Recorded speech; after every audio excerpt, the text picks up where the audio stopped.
Welcome to my YouTube automotive channel. In today's beginner's video I will show you how to use electronic parking brake on 2015 Volkswagen Tiguan. This video should apply to first generation of these vehicles made from 2007 all the way up to 2018 and the models equipped with the electronic parking brake. Also, if this video was helpful, please consider supporting the channel by liking the video, subscribing to the channel, or becoming a channel member.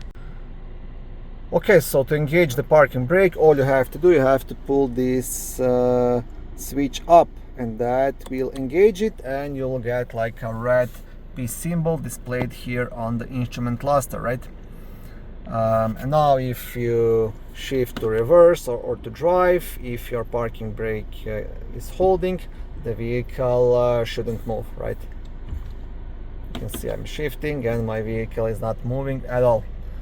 And that's how it's supposed to be.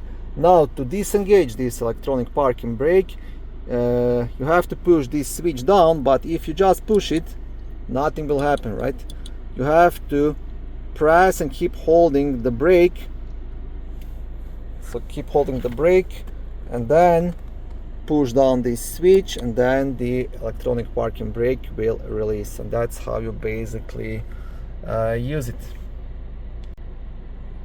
Okay, now one more tip also: if you have to service the rear brakes or the parking brake, you have to get electronic parking brake into the service mode, and on these vehicles it can be only done by the scanner, so there is no specific procedure to my knowledge to put the parking brake into the service mode.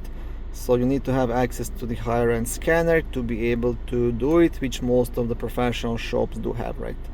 So that's just something to keep in mind. If you are planning to do your rear brakes by yourself, you will probably need access to a scanner just to be able to service it.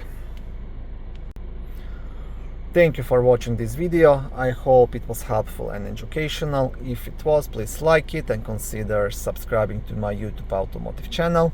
On my channel there is lots of how-to videos, do-it-yourself videos, car reviews, product reviews and other similar automotive topics.